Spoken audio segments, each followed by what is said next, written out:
Vous êtes nombreux à me poser des questions à propos de la carte PCS, donc pour cette raison, j'ai décidé aujourd'hui de vous faire un tuto très rapide pour vous expliquer comment il est possible d'alimenter ce moyen de paiement. Bonjour, je suis Steph et présente la chaîne de comparatorbank.com qui compare, synthétise et analyse les offres des différentes banques, néobanques et fintech pour que vous fassiez des économies sur vos frais bancaires. Aujourd'hui, nous allons parler d'une solution hors du système bancaire et il s'agit de PCS. Si ce type de sujet vous intéresse, abonnez-vous à la chaîne, likez la vidéo, partagez-la et posez vos questions ou partagez votre expérience en dessous de celle-ci. D'ailleurs, pensez bien que si vous souhaitez vous aussi justement devenir client de PCS ou que vous souhaitez en savoir plus, eh bien sachez que dans le descriptif, il y aura tous les liens qu'il vous faut. Et en utilisant ces liens, vous encouragez notre chaîne et vous nous aidez. Donc merci par avance. On va rentrer directement dans le vif du sujet et parler donc de la manière dont on peut alimenter sa carte PCS en sachant qu'il y a différentes solutions. Je vous montre de l'argent. Ça peut sembler assez surprenant en effet pour une solution qui est principalement en ligne, mais vous allez voir, c'est possible de recharger sa carte à partir d'argent liquide. Donc, on va quand même commencer tout d'abord par le virement bancaire. Le virement bancaire, donc très simple. La carte PCS est rattachée à un compte, bien entendu, qui est accessible depuis l'application ou l'espace client. Dans celui-ci, vous avez un RIB et il vous suffira de transmettre ce RIB, que ce soit à votre employeur pour qu'il vous envoie votre salaire, aux organismes de l'État pour qu'ils vous envoient des aides sociales si jamais vous pouvez en disposer, ou enfin à des amis ou bref à qui vous voulez pour qu'ils vous fassent un virement bancaire, en sachant que il y a des frais sur les virements bancaires. Bon, bonne nouvelle, il n'y a pas de frais bien entendu quand il s'agit de salaire et d'aide sociale. Donc les recevoir, salaire et aide sociale, ne vous coûtera rien. Vous aurez tout directement dans la poche et accessible depuis la carte. En revanche, si c'est un ami ou bref, quelqu'un d'autre qui vous fait un virement, eh bien il y aura des frais. Mais et il y a un mais, si vous avez la carte Absolute ou la carte métal, eh bien sachez que ça sera sans frais sur les virements. Donc c'est une excellente nouvelle. En revanche, pour les autres qui ont choisi d'autres formules, il y a 2% de commission sur les virements. Une autre option pour alimenter cette carte et votre compte PCS, c'est justement d'utiliser une autre carte. Il vous suffira d'enregistrer celle-ci sur votre application ou espace client et de recharger du montant de votre choix.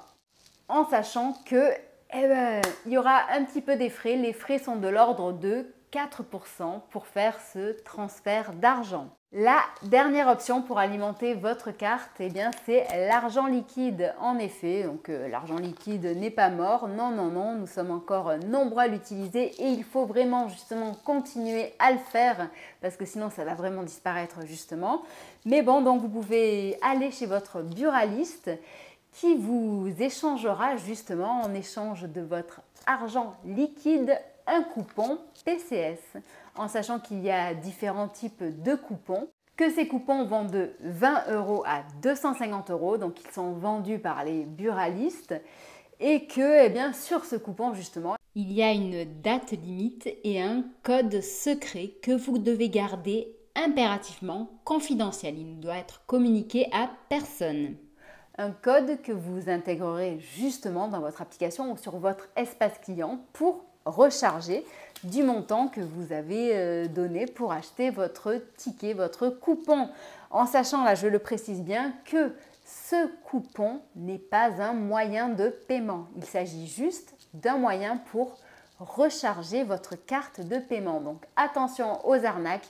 J'ai fait de nombreuses vidéos à ce sujet.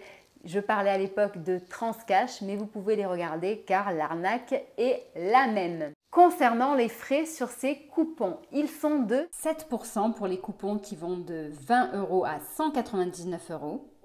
ou de 5% pour les coupons qui sont de 200 à 250 euros. Donc vous l'aurez compris, en effet, il y a des frais pour recharger sa carte. Cependant, d'une manière générale, PCS est moins cher qu'une banque classique.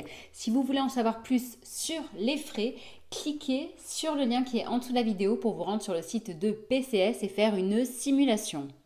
Concernant les plafonds, je vous affiche à l'écran actuellement les plafonds de la carte Absolute. Pour avoir les autres plafonds, je vous invite tout simplement à suivre le lien qui est sous la vidéo. Maintenant, je vais me permettre de faire un bref récapitulatif sur qu'est-ce que la carte PCS. Donc la carte PCS est une solution sans banque, hors du système bancaire, qui est accessible à tous, que l'on soit étranger, interdit bancaire. Quels que soient vos revenus, c'est aussi une solution qui est très prisée par les personnes qui souhaitent se débancariser et sortir du système bancaire traditionnel. Enfin, sachez également que c'est une solution qui propose différentes formules et la première démarre à 4,90 €.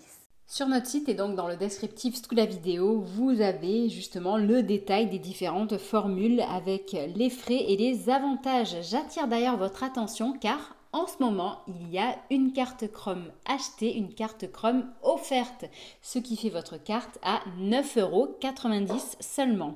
Pour le reste, il est important de préciser plusieurs choses, c'est-à-dire que si vous êtes interdit bancaire et que vous avez un budget plutôt serré, il faudra faire dans ces cas-là attention aux frais de recharge. Mais ceux-ci peuvent être contournés facilement si vous utilisez la carte d'une manière astucieuse. Sur notre site, sachez que vous avez une multitude d'informations à propos de PCS. Donc si vous voulez en savoir plus, n'hésitez pas et cliquez vite sur notre enquête complète et impartiale à propos de cet acteur, cette carte sans banque. On parle aussi de carte prépayée. J'espère que cette vidéo vous aura intéressé. Si jamais vous avez des questions supplémentaires, n'hésitez pas à les poser en dessous de la vidéo. Et sinon, si jamais vous voulez en savoir plus sur différentes banques, fintech, etc., sachez que vous pouvez nous suivre sur Facebook, Twitter, Instagram et LinkedIn, ainsi que TikTok, pour en savoir plus, pour gérer votre argent autrement ou réduire vos frais bancaires. Je vous souhaite une très bonne journée et je vous dis à bientôt. Au revoir.